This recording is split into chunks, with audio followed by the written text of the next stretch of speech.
Buenos días, público en general. Pues hoy, sin ser Navidad, vamos a tener un día de alegría y felicidad aquí en Regio Vivo. Y tenemos muchas razones. Una de ellas, y por la que estamos aquí, es la inauguración de este programa.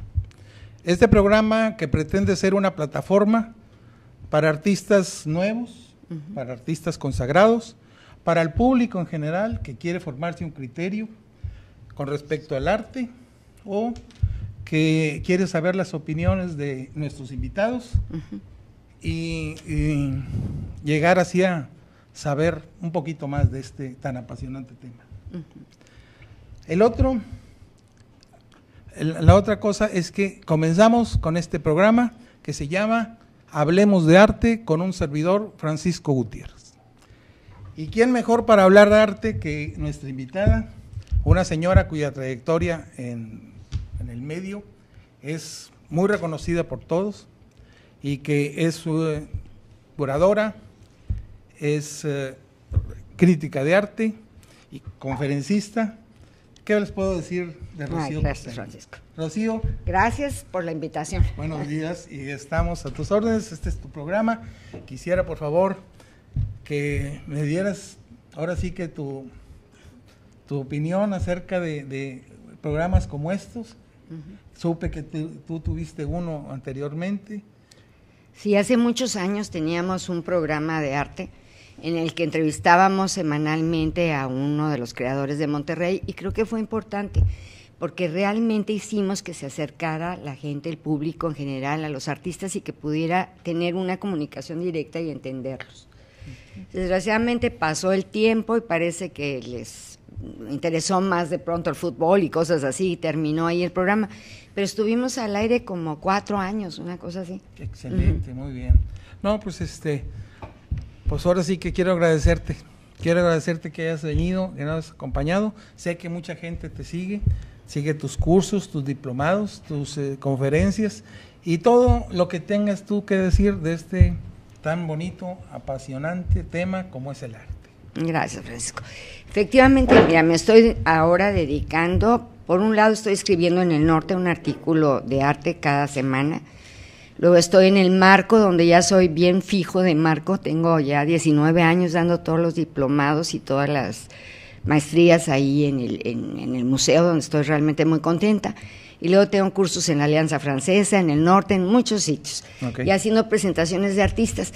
Y creo que es algo que a mí me ha llenado mucho, porque mi manera de pensar probablemente es muy distinta a la de la mayoría, pero yo estaba muy preocupada de lo que estaba pasando en la ciudad y en México en general. Estamos teniendo muchos problemas de violencia y la manera en que se había estado tratando de controlar esta situación era con más violencia y la violencia lo único que produce es más. Entonces, ahora hemos estado tratando de acercar a las personas al arte, que dices, bueno, es una medida muy romántica, a lo mejor, pero cuando uno se acerca al arte, empiezas a entender la manera de pensar de los demás, empiezas a acercarte a entender cosas simples como las emociones dentro de una representación, el movimiento, y tengo respuestas geniales de personas que han estado, pues, incluso en la cárcel y con grupos de niños de maltrato con los que he estado conviviendo, y hemos visto esto, se abre una puerta a la mente, a la imaginación, en la que pueden entender la emoción, los sentimientos de los demás y entender que también son suyos, que son propios, y con esto aparece un diálogo. El concepto de arte es uno de los conceptos más difíciles de definir, y si además nos vamos por épocas, Francisco, todavía más. Entonces, si nosotros viéramos, por ejemplo, en el Renacimiento lo que es arte y presentáramos lo que hoy vemos, seguramente nos correrían de Florencia y de todos estos lugares. Así es. Entonces tenemos que entender que el arte no es más que una forma de comunicación y que esta forma de comunicación responde a las necesidades y a las características y cualidades de una época, del artista y de la personalidad de él mismo. Claro. Entonces, si te acercas al arte, vas a encontrar la realidad de lo que está viviendo una comunidad en un momento dado. Y si nosotros lo obviamos y tratamos de hacer cosas siempre amables y siempre bonitas por el concepto de arte como belleza, estamos negándonos a una realidad que existe. Sí, es cierto. Y la manera de acercarse a esa realidad en una manera abierta, pública, en la que podamos entender qué está sucediendo y con esto adquiriendo conocimientos para poderlo manejar, nos ayuda a que todos tengamos esa forma de expresión y que podamos tener cambios dentro de la sociedad. Sí. Entonces, a mí me interesa mucho por ese lado. Di una conferencia sobre cultura y violencia y me di cuenta de algo. Nosotros creemos que las personas que están dentro del crimen organizado o los que hacen verdaderos delitos terribles, son gente enferma que está en otro contexto, está por allá, no tiene nada que ver con nosotros. Y de pronto te das cuenta que esto no es cierto, que son parte de nuestra sociedad, que están dentro de este enrejado, este entarimado en el que nosotros pertenecemos, y que probablemente son personas a las que se les ha hecho al lado, que se les han cerrado puertas, o personas que no han tenido accesos a los medios, y entonces caen muy fácilmente en promesas de salir adelante y llega un momento en el que bloquean sus emociones. Entonces hice una serie de entrevistas con muchas personas, fueron más de 1,500 entrevistas las que hicimos, de por qué las mujeres, por ejemplo, que aceptan la violencia. Okay. Bueno, aceptan la violencia porque esa es la manera en la que han crecido dentro de este sistema. Entonces lo que está mal no es el crimen organizado, el que está mal es nuestro sistema. Nuestro sistema, exacto. Y llega un momento en que ellas creen que si fueron castigadas brutalmente por los papás es porque se equivocaron en algo, porque hicieron algo mal. Y que la autoridad las castigó, entonces se casan y siguen pensando que el marido es la autoridad. Y que tiene la obligación o el derecho de hacer con ellos, y que uno es el culpable. Y lo peor todavía, Francisco, creen que la autoridad que sigue, que sería la policía, en fin, tiene todavía el derecho a la misma represión, entonces no se atreven a enfrentar, a denunciar hechos de este tipo. Entonces estuvimos hablando muchos con ellas y las hicimos ver esto, o sea, tú puedes tener un error, pero hay 1000 formas de arreglarlo y no necesariamente asumiendo la violencia. Claro. Entonces estas conferencias las dimos con una serie de obras de arte, efectivamente el que más manejamos fue a Rafael Cauduro, que hizo una obra genial para la Procuraduría, para el Sistema Judicial de México, que además no sé ni cómo lo aceptaron, porque decía realidades muy fuertes. Tú ves una pintura con un manejo de perspectiva genial, donde hay cajones y cajones de archivos ahí, sí. Y ves el desorden que hay dentro, y de pronto dentro de uno de los cajones ves unos ojitos que están ahí asomados, y tú sabes que es una de esas personas que están esperando el momento de que alguien lea el expediente y que se haga justicia.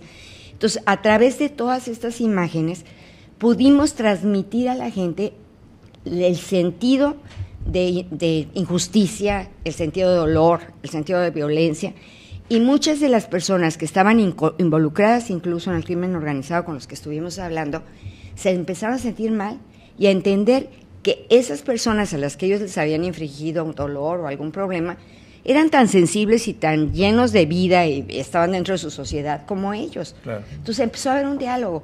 Entonces la idea que tenemos muchos de que el arte es para una élite y que no es para todo el mundo, yo la veo equivocada. Decorar habitaciones, claro. Y todo eso no claro. No es. No es. El arte tiene una función. Sí, yo creo que tiene una función primordial, que es el de comunicar. Claro. Ahora, como te decía, en cada época o en cada lugar, en cada espacio geográfico vas a encontrarte un tipo de arte diferente, sí. Que obedece a las circunstancias de ese momento o que debiera responder a esto, claro. Pero que también responde a la manera de sentir, al entorno, a la historia del pintor. Entonces, si tú te acercas a él, te vuelves más humano, Francisco, y eso es lo que creo. Sí, por eso es importante, yo pienso que asistamos a galerías, asistamos a museos, que veamos arte, que nos sensibilicemos y tratemos de encontrar qué es lo que nos está diciendo el autor, qué es lo que nos dice, que nos refleja a nosotros esa obra. Claro. Así es, ¿verdad? Mira, el arte es polisémico, o sea, yo puedo ver un cuadro y para mí va a representar una cosa y para Exacto. ti otra y para el señor de enfrente otra. ¿Por qué? Porque lo vamos a interpretar también de acuerdo a nuestras vivencias y a nuestra historia. Sí. Pero en el momento en que te encuentras una obra de arte, la gente se para y encuentra una emoción enfrente de ella. Ahora, puede ser totalmente distinta. Si va mi tía Carmela, que es totalmente mochila y recatada en sus cosas, a lo mejor se enoja y se va, pero si está produciéndole una emoción, ahí tenemos una obra de arte. Y en mí a lo mejor puede despertar una gran emoción, o en otra persona ternura, o en la otra una pasión volcánica. Creo que entras a los museos y pasa algo muy común. Ves que la gente pasa por muchas piezas, y donde se detiene, ahí tienes seguro una pieza de arte. Claro. Porque el artista logró comunicar una emoción, no necesariamente la que él planteó, pero despertó en el receptor algo. Esas son las obras que te detienen, las que para mí son obras de arte. Y no necesariamente a todos puede reflejar la misma totalmente diversa, ¿verdad? Pero si te detiene y te dice algo, se está dando el proceso. Te digo, mucha gente se ha metido en muchos problemas de definir qué es arte. Yo creo que arte es eso, una forma de comunicación.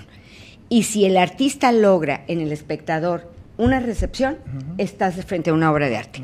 Y si pasa inadvertida, que hemos visto además esto con mucha frecuencia, es que no hay nada. Ahora, tenemos una serie de problemas que tenemos que resolver dentro de los museos y dentro de las galerías. Los críticos de arte nos sentimos como sabedores de todo, y el arte es lo más subjetivo que puedas encontrar. Entonces nos sentimos en la obligación de orientar y decir, es que el artista está queriendo decir esto y esto. Yo creo que esa no es la función del crítico.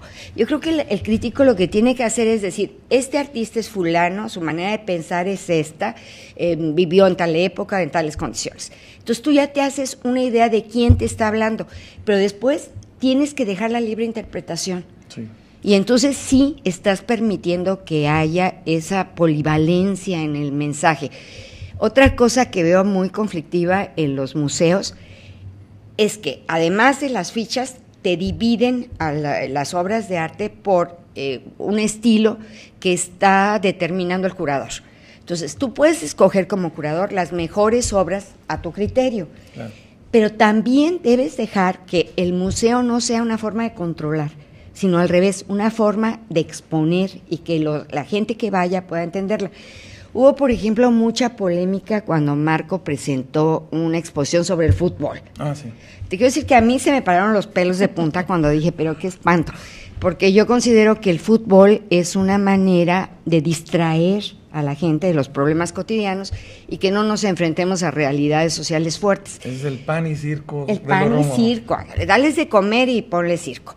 Pero luego me quedé pensando en algo muy importante. El fútbol para la gente es una atracción y para la mayoría el llegar a un museo es un conflicto. ¿Por qué? Porque lo sientes elitista y entonces entrar ahí es difícil. Pero si había dentro algo que a mí me interesaba, entraba. Y dentro de esta exposición del fútbol, que por supuesto a mí el fútbol me hace mucho ruido y no me llamaba la atención, había obras como las de Ángel Zárraga, que nos estaban hablando de la época de Ángel Zárraga, en el Porfiriato, cuando se empezó a dar realmente, después del Porfiriato, mucha entrada a los deportes. Y entonces te hace reflexionar en una época donde el deporte era importante, así como hoy parece que son importantes las patrullas y todo esto. Exacto. Entonces te metes a otra idea y fue un truco genial para que las personas entraran al museo. Y luego se quedaban ahí y veían otras exposiciones. Viene siendo un anzuelo. Sí, tiene que ser atrayente. Que la verdad, todo es válido si vamos a tratar de llevar a la gente a los museos, porque mucha gente piensa que los museos, como tú dices, son elitistas y que cobran muy caro y que voy a ver cosas que no me interesan. Lo que pasa, este programa en sí también tiene la función esa, traer aquí al público, al gran público, traer el museo, traer obras que tenemos, que vamos a ver en los museos. Y fuimos y cubrimos eventos en el BAM, fuimos a eventos en NUCA, y vamos a presentar aquí fragmentos para que sepan de qué se trata, de lo que se están perdiendo, de lo que pueden ir a ver y conocer. Claro. Y posiblemente interesarse, desarrollar su sensibilidad y hacer que esta sociedad esté un poquito más sensible y más llena de arte. Más abierta. Mira, hace como 2 meses me hablaron de la Cámara de la Industria y del Comercio. Tenían la idea de abrir un espacio en la Cámara para que la gente entrara y que viera piezas de arte. Entonces tuvimos que hacer desde el espacio, era un pasillo simplemente. y presentamos ahí los cuadros de Gerardo Cantú, que Gerardo Cantú es una de las bases del arte en Monterrey. Es alguien que tiene un lenguaje de vanguardia, pero todo lo que él pone en los cuadros son vivencias propias. Muy bien. Y Gerardo tiene un sistema muy atractivo. Te pone en el cuadro una serie de figuras atractivas por sus formas y por el colorido, dentro de unas perspectivas cuidadas. Y luego hay perspectivas múltiples, o sea, de pronto ves que hay personajes que están volando, por ejemplo, o que están fuera de foco, que es lo que piensas y lo que sientes. Por ejemplo, hay uno que es un hombre que va caminando y tiene aquí a una mujer flotando, porque no piensa en otra cosa que no sean las mujeres. Me encanta. O otro donde había una boda donde todos estaban peinados con limón, de lo más formales, y los novios a los que les valía sombrilla todo lo que estaba pasando dentro de la boda y todos los formalismos también estaban flotando. Entonces me di cuenta de algo. Gerardo está haciéndonos ver, ahora sí que con imágenes, con colores y con formas, sus pensamientos, sus emociones. No tienes una idea de la cantidad de personas que han ido a ver la obra de Gerardo. Está abierto al público constantemente, entonces circula la gente con muchísima frecuencia y de todos los niveles sociales. Entonces creo que abrir estos espacios es muy importante y romper el miedo, llevar a los niños, hacer preguntas, en fin.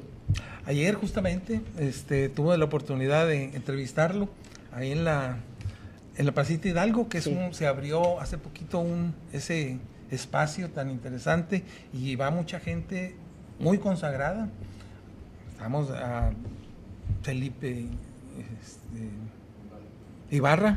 A Felipe. Sí, vaya. Está Sergio Villarreal también trabajando con Héctor Cantú. Héctor Cantú, exacto. Entonces, tratamos de ayer de cubrir un poco la manera en la que piensan, la forma en la que pintan, lo que nos quieren decir, y posteriormente en el siguiente programa vamos a pasar esas entrevistas y poco a poco voy a traerlos para que cada uno, así como tú mencionas ahora, con sus palabras nos diga qué es lo que piensa. Perfecto. Y qué es lo que vamos a tratar de hacer este programa que sea una plataforma para sensibilizar a todas estas personas que no van a museos, a tratar de llevarlos, traerles el museo para que se interesen y lo vean, porque lo que yo les pueda enseñar aquí, pues no es nunca comparado como ver la obra así, pararse frente a frente y sentir su colorido, su presencia, todo eso que nos va desarrollando la sensibilidad de ver una obra de arte. A mí me encanta la idea de tu programa, Francisco, y creo que además es muy necesario. Si nosotros vemos museos de arte contemporáneo como el marco que tenemos aquí en Monterrey, de pronto entramos al museo y se nos quedan los pelos parados de punta. Claro. Decimos, ¿pero qué es esto? ¿A qué hora se les ocurrió que esto puede ser arte? Y creo que el problema es que como todo, como la lectura, como manejar un carro, lo que tú quieras, tienes que tener una introducción que te vaya llevando. Sí. Entonces, en el momento en el que entras a una sala de estas y tienes detrás cierta información que te vaya conduciendo a la época, a lo mejor puede no gustarte, pero puedes entenderlo. Yo, por ejemplo, el cubismo no me gusta en lo absoluto, pero entendí cuál era el momento en el que se presentó y cuál era la idea de Picasso y de Braque. Querían meter el tiempo dentro del cuadro. Entonces, como estás tiempo para ver un personaje de frente y otro tiempo para verlo de lado, demás, se les ocurrió reventarlos como si fuera una caja de cereal. Claro. Y entonces al mismo tiempo lo veías por todos lados. Puede no gustarte el estilo, pero lo estás entendiendo y puedes saber si es un buen cuadro o un mal cuadro a partir de esto. Entonces creo que todo lo que podamos hacer para instruir, para introduciendo a las personas al arte contemporáneo y sobre todo al arte de hoy, que nos deja muchas veces desconcertados, es importantísimo. Hay museos en donde están únicamente presentando lo último en el arte. Y la gente se queda desconcertada porque desgraciadamente no tenemos una educación de muchos siglos No atrás. Podemos brincar de aquí a acá. Tenemos que seguir una serie de pasos para poder entender todo lo que es lo nuevo. Mira, yo me acuerdo mucho cuando era niña, hace 2000 años, me enseñaron las letras. Entonces un día entré a la biblioteca de mi abuelo a abrir libros y quería yo formar palabras. Y entonces ahí estuve batallando, llegó mi abuelo y cogió un libro de las Selvas Vírgenes de Rudyard Kipling, y me lo empezó a leer. En ese momento entendí que no estaba yo buscando ni letras ni palabras, que podía ser mío todo lo de que había dentro de ese libro, y que había aventuras y había animales, y podía yo viajar en el tiempo y en el espacio a todos los lugares, y me volví una lectora verdaderamente compulsiva. Claro. Creo que el arte es igual. La idea que nos dio aquel papa de que el arte tenía que ser bello, estereotipó la manera de verlo. Claro. Creo que no, creo que lo que necesitamos es entender que es una forma de expresión, repito, a la que nos tenemos que acercar por pasos. Y en el momento en que das algunos pasos, puedes cada vez tener más comprensión y más hacerlo tuyo, y hacer que muchas veces el cuadro de alguien muy difícil, por ejemplo, el Grito de Munch, sea tuyo. Yo el día que vi el Grito de Munch pude entender el momento en que murió mi madre. Mi madre murió de una forma intempestiva, yo era muy niña, la encontré yo, y me quedé con un grito ahogado dentro de mí, que pasaron siglos y ahí seguía. Claro. De pronto veo el Grito de Munch y veo a alguien con la cara deformada por el dolor, el cielo aquel rojo, sí, y que no puede pronunciar una palabra este personaje, y dije, ese cuadro es mío, esa soy yo, me identifiqué, lo hice mío y lo disfruté. Es que es un cuadro que con una simpleza, con un balance de color, con una fuerza, con el mismo color, logra proyectarnos hacia nuestro interior. Exacto. Algo que no lo vemos a simple vista. No, a simple vista lo ves y dices, es un cuadro feo, a lo mejor te da miedo, pero cuando sabes la historia de Munch y sabes que murieron muchos de sus familiares y que vivía muy angustiado ante la muerte, y de pronto ves esa obra, entiendes todas las veces que tú tuviste esa angustia y no lo pudiste sacar, y lo haces tuyo, Francisco. Claro. Yo creo que eso es lo ideal, el hacer tuyo los cuadros, y también tener puntos comparativos. Por ejemplo, si ves el muralismo mexicano, dices, qué maravilla, por fin México tuvo un lugar en el mundo. No es cierto. Obregón sacó mucho dinero para que aceptaran su gobierno en los Estados Unidos, y entonces pagó para el muralismo que hiciera propaganda de la revolución. Lo entiendes, pero empiezas a ver a Diego Rivera, a Orozco y a Siqueiros, y entiendes la diferencia. Diego Rivera con una posición muy culta frente a la historia, pero muy poco comprometido, muy dentro del negocio. Sí. Y mira que hay muchos adoradores de Diego, yo no. Y luego te encuentras a Orozco y ves un hombre que realmente vivió la revolución, que le duelen los pobres y que está comprometido con ellos, y sus líneas te hablan todas de emoción, de fuerza, todos escorzos, todas aquellas líneas diagonales. Y luego ves a Siqueiros y definitivamente te comprometes con él. Siqueiros para mí es el más coherente de los muralistas y el que no deja a nadie quieto cuando ves una obra de él. Lo mismo podría decir de Orozco, pero Siqueiros se involucra y te compromete. ¿Te acuerdas aquellas manos en primer término? Por supuesto. Ahí entiendes que no hubo un Obregón, ni un Calles, ni nadie atrás. Es más, él hablaba acerca de lo que sucedía. Era alguien que estaba viviendo una época, que estaba comprometido con la realidad y que estaba expresando lo que sentía. Diego era muy doctoral. Entonces, si tienes un poquito de información sobre ello, empiezas a comparar, a tener criterio propio y a ser tuyos aquellos que piensan como tú y que sienten como tú. Sí, sí, el documentarse antes de ver cualquier cosa. Claro.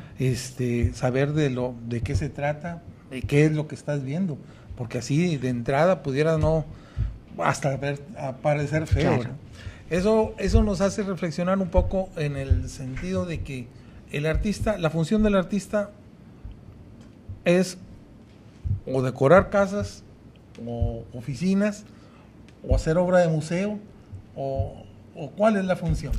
Mira, yo no creo en los artistas que hacen cuadros para decorar. Yo creo que hoy hay muchísimas señoras que toman clases 3 meses y luego manchan los cuadros. Yo a eso le llamo añora.